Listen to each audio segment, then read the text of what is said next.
is all set to host G7 summit this year. And biggest guest of them all has just confirmed his presence. Yes, President of United States, Donald Trump announced that he would be attending the G7 summit in France. And French President Macron is giving it all it takes. Dinners, golf, and even a tour at the France's Grand Palace. A palace built for kings. Gold-covered halls, crystal chandeliers. The famous Hall of Mirrors. Because as world leaders prepare for one of the most important summits of the year, France has a very specific concern: making sure Donald Trump actually stays.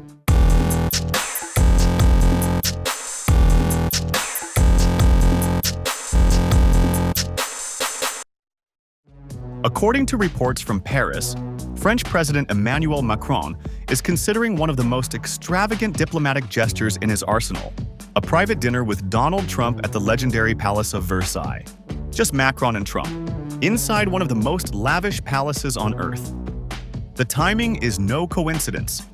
The dinner is being planned around the upcoming G7 summit in France, a summit expected to be dominated by two major crises: Russia's war in Ukraine and the growing uncertainty surrounding Iran. Both issues that European leaders desperately want Washington engaged in. But there's a problem: Donald Trump. Because nobody knows exactly what Donald Trump will do. For nearly a decade, world leaders have searched for the formula, the secret recipe for dealing with Trump. Some tried pressure, some tried criticism, others tried persuasion. The leaders who had the most success often chose something else: flattery, pageantry, spectacle, and sometimes a touch of royalty. Trump has repeatedly shown admiration for grand settings, royal ceremonies, and historic landmarks. European diplomats have noticed, and Versailles may be the ultimate example. One European official reportedly summed it up perfectly: "You've already done the Eiffel Tower. What's left if not Versailles?" The stakes are unusually high. French officials reportedly fear that Trump could cut his visit short. Or worse, derail the summit altogether. Not only this, but the French officials reportedly derailed the summit altogether so that Trump could attend. The summit was actually scheduled to start from June 14th, but was then shifted so that Trump could watch the historic UFC cage fight at White House and then could make it to the summit.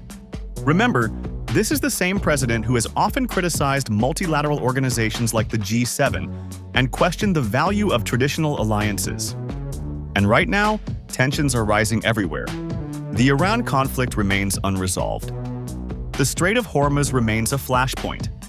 Ukraine continues to dominate Europe's security agenda. The last thing European leaders want is a summit overshadowed by a dramatic Trump exit, just like what happened in Canada last year.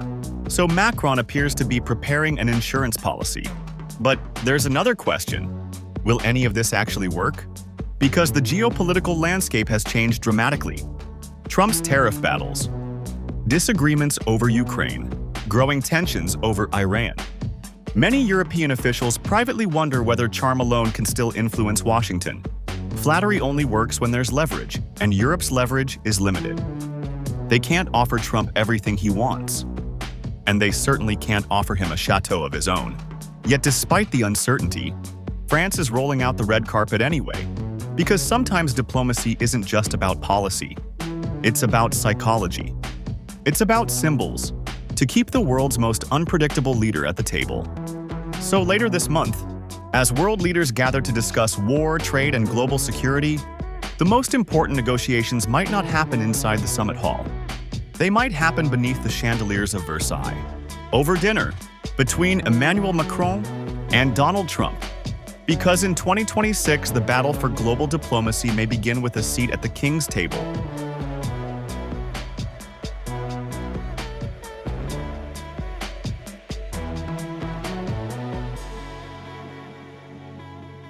If you like this video, then like, share and subscribe to Mirror Now.